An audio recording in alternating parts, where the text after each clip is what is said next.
What's up, YouTube? This is Too Raw for TV.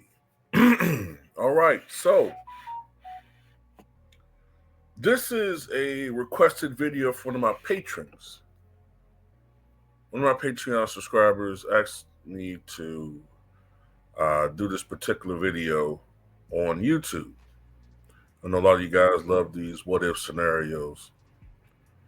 And so what if Kevin Durant, instead of signing with the Golden State Warriors in 2016 when he was a free agent, what if he signed with the Cleveland Cavaliers? Now, there is this. Back in 2019, it was revealed that the Cleveland Cavaliers actually did consider going after Kevin Durant. Because as we all know, the guy on the left is the ultimate deck stacker. The guy on the right has since then himself become the ultimate, or at least second in being the ultimate deck stacker.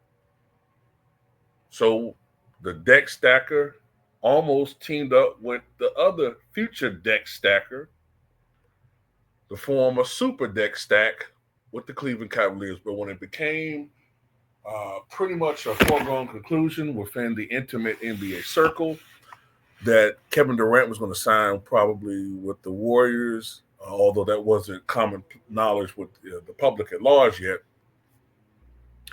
that's when Cleveland apparently backed off on trying to pursue him and instead shored up their team, signing various players, and keeping their core together to defend their championship. I tell you something, man. I tell you how ruthless this guy, the GM, is, man. You win a championship with that core, and then ultimately you tell those guys, for whatever it's worth, thank you for your services, but F y'all, I'm going to go team up with Kevin Durant and see if I can do something even better. What a cutthroat, unloyal, disloyal bitch. But anyway, let's just go with this scenario, right? First of all, they would have to gut their team like a fish. They would have had to they would have had to get rid of Richard Jefferson, J.R. Smith, James Jones, I think, was on that team. They would have had to not re-sign those guys. They would have had to trade Iman Shumpert for more cap space. At the very least, probably they probably still would have had to trade Tristan Thompson. So let's just go with that. They probably would have had to trade Tristan Thompson, Iman Shumpert, and some of the other key guys. Like I said, Richard Jefferson, J.R. Smith, James Jones. They had to get rid of all those guys just to be able to sign Kevin Durant. Okay, I don't know, maybe a 3-year deal or something, right? So their bench, much like how the Warriors bench got thinned out, their bench would have got really thinned out. But hey, all you need is just some garbage pail dude at center. Maybe by that point in time, they could have got a carbon copy of Joel Anthony in Miami at center. Some dude like that, some nobody. I shouldn't say nobody. They're all somebody, but you know what I mean. I guess at power forward, Kevin Love. Small forward, Kevin Durant. Shooting guard, Kyrie Irving. And LeBron's probably going to run the point in this scenario. He's going to be the point guard. That's a hell of a goddamn starting lineup. And barring injury, even coasting on talent, considering that team used to underachieve, winning 50, 53, 54 games because they really didn't practice and they were just coasting on talent. Even with that, they're still going to win 63, 64, 65 games. Possibly more than that because the East was so weak. The East really didn't start getting better until what, 2018, 19. So with the addition of Kevin Durant, man, maybe it's more like around 66, 67, 68 wins. And that's just coasting off of talent. So it's not even going to matter that their bench is going to be weak because their starting lineup is going to be so formidable, so strong, blowing teams out the water. You know what I'm saying? Like look at the offense in that. You know what I'm saying? Look at the offense of their starting lineup.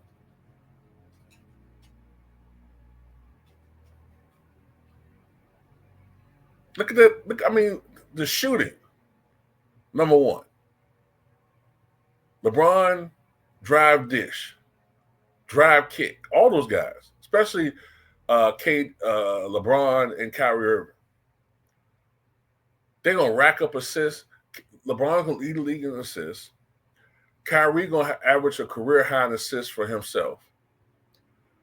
Kevin Durant's gonna probably shoot 53% from the floor, 45% from three. Kevin Love is gonna get less shots, obviously. He's gonna get less shots, but his efficiency is gonna be really great. He's probably gonna shoot like 43, 44% from three.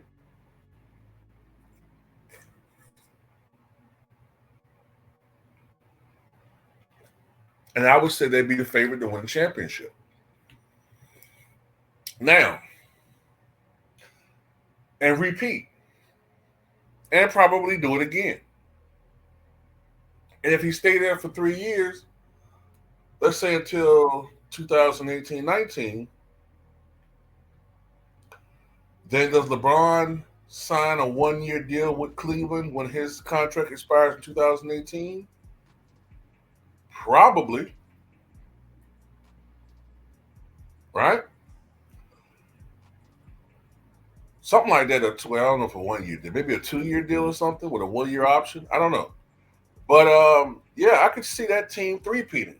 All this talk about three-peating, I could see that team three-peating. I think Kevin Durant with LeBron, Ramon James, and Kyrie Irving on the same damn team after a period of adjustment, the first couple of months of the first season together, they're going to dominate. That's just how I look at that. You know what I'm saying? It's almost the same manner that they dominated with the Golden State Warriors, um, except for, you know, well, actually, you still have a lot of good shooting on that team, too. Like I said, the bench is going to be thin, but you got some tremendous, you got three of the best scorers on one team. And then you have an underrated passer in Kevin Love. And we know Kevin Love is one of the great outlet passers in the history of this game. So the one weakness I'm thinking of with this team is they may not be as good at some of the gritty hustle type plays. The team defense may take a little bit of a hit. But it's not gonna matter. Like they're gonna be the number one scoring team in the NBA. So even if they're an average defensive team, that's gonna be good enough, more than enough. Even in that era, they're probably gonna average 120 points a night. Now, Kevin Durant, however, his reputation is still gonna take a hit because you could even argue it's going to be worse because in real life, he was being ridiculed for joining the team that eliminated him, right? The weakest move in NBA history. In this scenario, You're joining the team of the guy that many people see as the superior player of your generation. The guy who you just, not talking about you, I'm talking about Kevin Durant. Just 6 years earlier, you indirectly dissed him by saying, man, what happened to the days when we competed against one another? Why don't players want to compete one another? Now, you joining the guy who got a leg up on you in championships, and you're joining the guy that beat you in the 2012 finals. And instead of you wanting to compete and beat him, you're joining the guy. So he's going to be like, man, I can see it. Kevin, Scottie Pippen, Durant, Kevin, Scottie Pippen Durant, or Scottie Pippen Rant. I could just see all of the memes and the jokes, and they're gonna destroy him on social media. However, this is right around the time we started seeing the emergence of the media. So the media are going to give him an out. Okay, the media are going to start making excuses for him. The media, I mean mainstream sports analysts led by Nick Wright, who are going to make excuses. They're going to say things like, look,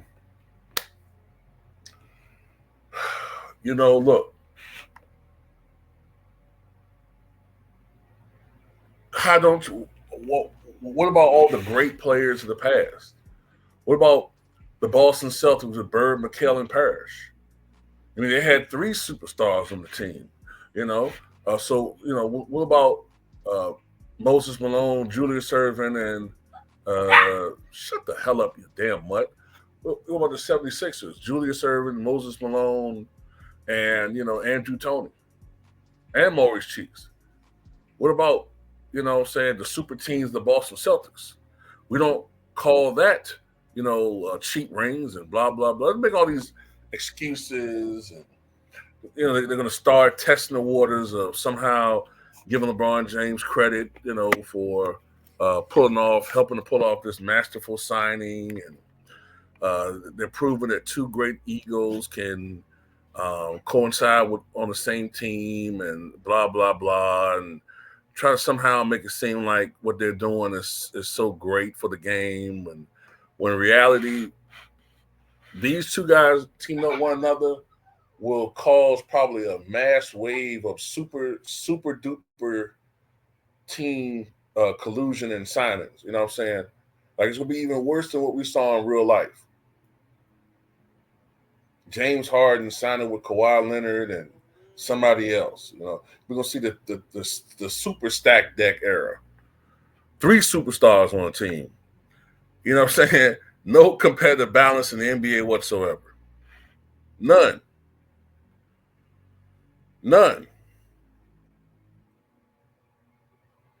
So you can argue, in general, it'll be even worse for Kevin Durant. So I think they'll, barring injury, possibly 3-peat. Possibly. But there's still that whole thing about Kyrie Irving. Does he still force a trade? I guess in this scenario, I'm assuming that he doesn't force the trade. Maybe somehow KD is a calming effect. Tell him, look, man, just you might regret this later on. Because we all know Kevin Durant and Kyrie Irving eventually jail one another anyway, right? So let's say KD and Kyrie jail, and because of that bonding, he stays with the Cavaliers. Okay, but that's how I look at it, at least. I think it'll be bad for basketball. Good for KD as far as winning championships, non-competitive championships for the most part.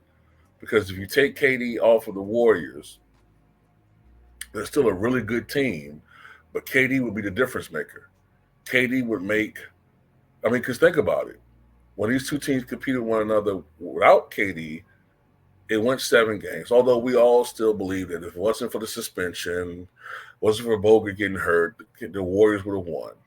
But then again, you could argue in 2015, if Kevin Love and Kyrie didn't get hurt, the Cavaliers probably would have won that series. So it's nip and tuck. But with KD and a prime KD and a healthy KD playing with a prime LeBron James and a young and hungry Kyrie Irving and a Kevin Love that still has something left in the tank, uh, I you know I don't see how that team loses, man. Honestly, I don't. Matter of fact, I wouldn't even be surprised if they go 16-0 in the playoffs. 16-0 or 15-1, something like that. Excuse me, 16-0 or 16-1. But anyway, that's all I gotta say about what you guys think.